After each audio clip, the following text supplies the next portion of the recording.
예, 저는 질문에 대해서 두 가지 말씀을 드리고 싶어요. 그런 현상이 자주 일어난다면 분명히 어떤 사건이나 인물을 만드는 데 어떤 장기가 있는 것입니다.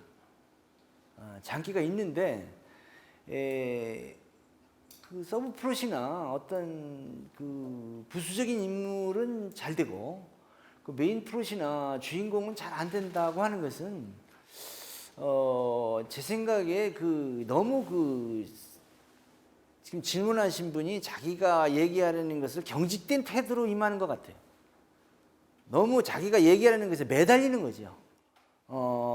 그러다 보니까 그거를 이제 밀어내고 표현하기 위해서 이제 무리가 일어나는 건데, 전 그런 걸 권하고 싶어요. 좀 더 자기가 쓰려는 얘기에 대해서 부드러운 태도를 가지고 거리를 가지고 고집하지 말라. 좀 더 유연한 자세를 가지라, 이런 말씀 드리고 싶고, 또 하나는 저라면 그러겠어요. 그 서브 플롯 혹은 그 부수 인물을 가지고 작품을 뒤엎겠어요. 다시 쓰는 거죠. 우리가 진정 뭘 좋아하는지, 뭘 잘 쓸 수 있는지 잘 모릅니다. 자기를 알아줄 사람을 기다리고 자기 작품을 절대로 안 고치는 태도도 필요할지 모르나, 그런 태도를 취하지 않을 경우 저는 그쪽 사람들이 좋다고 하는 거, 잘 쓴다고 하는 것 쪽으로 가겠습니다. 그러면서 자기가 표현할 수 있는 걸 일정한 만큼 표현하고 어떤 이야기 능력을 키워가는 거죠. 우리들은 되게 다른 얘기 쓰는 것 같지만 자기 얘기를 쓰고 있죠, 항상. 그런데 그 일들은 우리 인생이 끝나지 않았기 때문에 되게 아직 진행 중인 경우가 많아요. 이럴 경우에 그것을 어떻게 하느냐는 이런 질문인 것 같은데, 스토리텔러라면 자기가 빠져있는 상황을 자기 것으로 생각하면 안 됩니다. 이웃집 여자의 것으로 생각하세요. 이런 것을 미학에서는 어려운 말로 미적 거리라고 그래요. 거리를 확보해야 돼요. 그래놓고 그 상황을 일단 무엇이 대립되는지, 무엇이 모순되는지, 무엇이 문제인지를 적어요. 적어놓고 어떤 인물 하나를 넣는 겁니다. 그 인물한테 그걸 주세요. 나로 1인칭을 쓰지 마세요. 그 인물한테 그걸 줘요. 그래놓고 내가 이걸 가지고, 이 대립과 모순을 가지고 이거 어떤 얘기를 하려는 거지? 이게 제재지요. 초점입니다. 이거 갖고 시련의 고통을 말할까? 아니면 우리나라의 빈부격차를 말할까? 아니면 인간은 모두 고독하다는 걸 말할 건가? 그걸 적어요. 그리고 그것의 원리에 의해서, 그러면 그걸 말하기 위해서 이 갈등, 이익은 왜 일어났다고 설정할 거냐, 앞에. 그리고 그렇게 일어났으면 여기 이것을 활성화시켜서 앞으로 전개 가려면 무슨 일이 여기서 일어날 거냐를 만들어 놓으세요.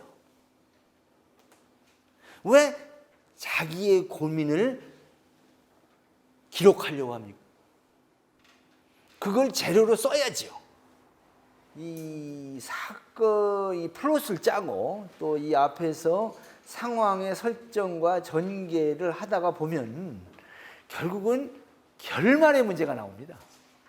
엔딩을 어떻게 할 것이냐. 그런데 그 엔딩은 결국은 자기가 짜놓은 플롯의 원리에 따른 결말이고, 자기가 제시하려는 주제에 따른 결말이죠.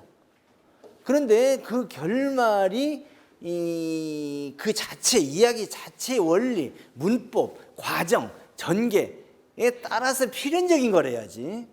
그렇지 않으면은 이게 작품이 무너지죠. 이때 우리는 어떤 선택을 해야 됩니다. 표현하려는 것을 어떻게 방향을 바꾸거나 초점을 이동하거나 어느 부분을 잘라내야 합니다. 그렇기 때문에 아까 말씀하신 그 질문을 답하면서 제가 미적 거리, 객관화를 강조한 건 그 때문이에요. 그리고 하나의 작품으로서 완성된 결말을 만들어내려면 우리는 어떤 부분을 포기하거나 바꾸거나 선택을 해야 됩니다. 그렇기 때문에 그걸 인물이나 또는 그 사건 전개와 그 스토리텔러가 너무 동일시하는 것은 그런 것을 위해서도 너무 바람직하지 않은 면이 있는 거죠. 어린이 책은 1차 독자가 어린이죠. 그러니까 무엇보다도 그 언어가 어린이에게 맞아야 됩니다. 흔히 제가 이렇게 보면은 어른의 말을 써요.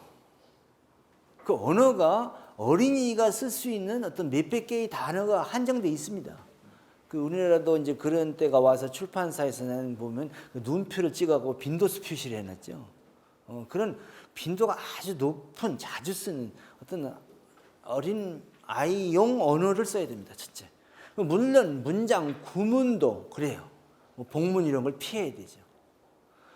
그리고 무엇보다 그 서술이 복잡하면 안 됩니다. 지금 제가 서술이 차원과 서술 차원을 나눠서 말씀드렸죠. 이게 단순 형태의 이야기는 서술이 스토리입니다. 그러니까 옛날 얘기 생각해 보십시오. 옛날 얘기. 옛날 얘기를 스토리를 요약하면 옛날 얘기죠. 그렇죠? 이게 특히 유아용 그림책쯤 가면요. 많은 부분을 그림이 얘기해야 됩니다. 많은 부분을 그림이 얘기하고 말은 그것을 도와줘야 되죠. 왜냐? 아이들은 그 종이에 검게 인쇄된 그 기호, 상징인 언어라는 건 말이라는 건 글자라는 건 상징 아닙니까? 이걸 가지고 이미지네이션, 연상, 상상을 못해요.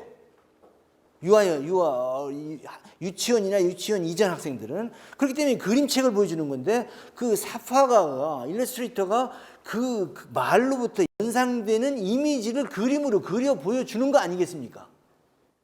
그러면은 그 말은 적을수록 좋고 그 이미지를 연상시키는 데 도움을 줄수록 좋은 거지 그 말 자체가 모든 스토리텔링을 해서는 안 되는 거죠. 그러니까 그림과 말이 서로 협동해야 되는 것과 그냥 말로만 되어 있는 게 또 다르다는 것입니다. 저는 두 가지를 말씀드렸습니다. 하나는 그 언어가 그 아이의 그 맞아야 돼요. 여기 그러니까 몇 학년이냐, 몇 살 먹은 애냐에 맞춰서 그 언어 표현이나 이런 게 달라야 되고 또 그 서술이 스토리에 가깝게 돼야 되고 복잡하면 안 되고 또 그림의 도움을 받는 것들은 그 말이 그림과 협동을 해야 되지 이게 말 혼자서 다 하려고 그러면 안 된다는 거죠. 아이들은 그거를 상상을 못 하니까요. 그리고 이제 마지막으로 드리는 말씀은 그렇기 때문에 이 어린이용 책에서 쓸 수 있는 기법, 테크닉은 한정이 되어 있습니다. 한정이 되어 있는데 그게 가장 이제 주의해야 될 것이 상징이죠. 상징. 그러니까 거기 등장하는 인물이 거기서 벌어지는 행동이 사건이 아주 어떤 전형성과 상징성을 가지고 있도록 해야 돼요. 겉으로 봐서는 그런 게 없어요. 없는데 그런 게 있어야죠. 이제 그러려면은 신화, 전설, 또 심리학, 인류학 뭐 이런 것들을 공부해 보시는 게 좋은데 이런 것들을 가지고 어린이 책을 분석하거나 어린이 쓰는 책 쓰는 법에 대해서 써놓은 책들도 많습니다. 지금 이른바 개그 프로그램의 시나리오도 스토리텔러가 쓰는 겁니다. 거기다 스토리텔러의 땅이에요. 그럼 어떻게 해야 그런 우리나라에 진짜 그런 좋은 그 코미디 프로그램의 어떤 스토리텔러 또는 대본 작가가 너무 없어요. 제가 보기에는. 어떻게 하면 그런 얘기를 잘 쓸 것인가? 제가 계속 말하는 게 상황이죠. 일단 우스운 상황을 만들어야 돼요. 우스운 상황에는 어떤 상황이겠습니까? 이 사람은 아는데 저 사람은 모른다든지, 그렇죠? 자기는 잘난 줄 알았는데 알고 보면 겉과 속이 다르다든지, 뭘 의도하는데 결과가 어긋난다든지, 인간의 웃음을 유발하는, 웃음이 일어나는 어떤 원리와 어떤 그런 상황이라는 게 이미 이론적으로 정리되어 있어요. 인간만이 웃는 존재이기 때문에 학자들이 이걸 많이 연구합니다. 아니 선생님 개구리도 웃지 않습니까? 이런 사람은 애니메이션을 너무 본 사람이에요. 인간만이 웃어요. 인간만이 웃습니다. 따라서 인간이 어느 경우에 웃는가를 분석하면 굉장히 인간에 대한 깊이 있는 이해를 할 수 있고, 동시에 남을 웃길 줄 아는 사람이, 정말 그 유머를 아는 사람이 고급에 세련된 인간이에요. 그래서 영국 신사의 기준 가운데 하나가 유머 아닙니까? 우리나라에서 지금 그 우스개 프로그램, 개그 프로그램이 고급으로 발달된 것 같지 않다, 제가 이렇게 얘기를 했는데, 그 이유는 어떤 면에서 우리의 문화 수준을 말해주는 것입니다. 그러니까 아주 고급의 유머를 구사하는 어떤 원리가 있어요. 그런 어떤 그 상황이 있어요. 웃음이 유발되는 상황. 그게 이른바 슬랩스틱 코미디, 즉 뭐 바나나 껍질이 미끄러지고 하는, 인간이 인간 이하의 행동을 할 때 우습습니다. 이게 웃음의 원리 가운데 하나예요. 인간이 인간 이하의 행동을 할 때, 그러니까 뭐 실수하고 뭐 이럴 때, 뭐 여러분 상상하실 거예요. 뭐 이상한 복장하고 나와서 뭐 이럴 때, 그게 이제 가장 흔한 어떤 웃음의 상황인데, 그 인간이 어떤 웃음을 일으키는 그 상황을 잘 분석한 다음에 그 상황을 우리 현실에 맞추어서 재구성을 만들어내면 되는 것이죠. 저는 지난 시간에도 말씀드렸지만, 여러분들이 자기가 얘기하려는 또는 출발하는 또는 전개시키려는 그 기본 모순과 대립이 만들어진 그 상황이 무엇인가, 이거를 늘 챙기시라고 말씀드리고 싶고, 그게 잘 안 챙겨지면 일단 출발을 한 다음에 그 인물을 어떤 모순이나 대립 속에 던져 넣어라, 이렇게 주문을 하고 싶어요. 그러면은 이 사건인가 스토리가 전개가 된다, 이런 얘기죠. 아마 교육 현장에 계신 것 같은데 아주 의미심장한 질문입니다. 저는 국어교육, 특히 문화교육에 대해서 오래 관심을 갖고 논문과 책도 많이 지어서 그 질문에 대해서라면 진짜 1시간 답변을 드리고 싶은데 그럴 수는 없습니다. 그래서 간략히 말씀드리면, 아까 처음에 제가 말씀드렸죠. 스토리텔링을 잘하려면 어떻게 해야 돼요? 한마디로 답해 주세요. 이런다면 제가 사고력을 발전시켜라, 이런 얘기를 하고 싶다고 했는데, 지금 그 학생들로 하여금 입으로 이야기를 하게 하든 글로 쓰게 하든 이 이야기를 많이 하게 하는 것이 그 사고 능력이나 상상력이나 어떤 인간과 인간끼리 소통 능력을 기르는데 매우 좋습니다. 그렇기 때문에 그걸 많이 시켜야 되는데, 우리나라 교육은 거꾸로 가고 있죠. 그런데 아이러니컬하게 글쓰기 책은 유명해지고 인문학 강좌는 늘어나고, 뭐 학교에서 교육은 전혀 그렇게 하지 않으면서, 이게 진짜 모순인데요. 지금 일선에서 그걸 어떻게 하면 좋겠냐, 이런 질문을 했기 때문에 저는 말씀드리겠습니다. 이게 초등학생이든 중고등학생이든 쓰는 건 힘들어합니다. 그러니까 먼저 말을 많이 해야 됩니다. 그리고 말을 많이 한 다음에 그것을 쓰게 할 수도 있습니다. 글은 못 쓰는데 말은 잘하는 사람도 많아요. 이걸 서로 근접시키는 거죠. 그러니까 또 글쓰기에 대한 공포를 없애기 위해서. 그리고 또 가급적이면 허구적인 걸 쓰게 하면 안 되고, 자기 뭘 쓰게 해야 되는데, 아까 얘기를 시킨 다음에 한다 그랬죠? 그 다음엔 토론이나 뭐 한 가지 주제를 가지고 한 가지 일을 놓고 여럿이 얘기하게 한 다음에 또 쓰게 하는 게 좋습니다. 그러니까 먼저 입말을 가지고, 부담 없는 입말을 가지고 무슨 일인가를 많이 한 다음에 그걸 가지고 쓰게 한다 하는 겁니다. 그리고 이제 그 또 하나는 그 실질적인 어떤 방법을 만드셔야 됩니다. 그 방법이라는 건 뭐냐? 여러 얘기를 쓰지 않게 한다.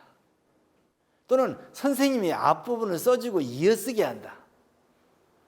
또는 어떤 영화 같은 걸 보고 본 결과를 요약해서 쓰게 한다 하는 이런 어떤 장치가 필요해요. 선생님이 그냥 쓰라고 하지 말고, 가장 좋은 거는 애들이 좋아하는 영화 보고요, 그걸 그냥 쓰라고 하면 안 됩니다. 5문장으로 써와라.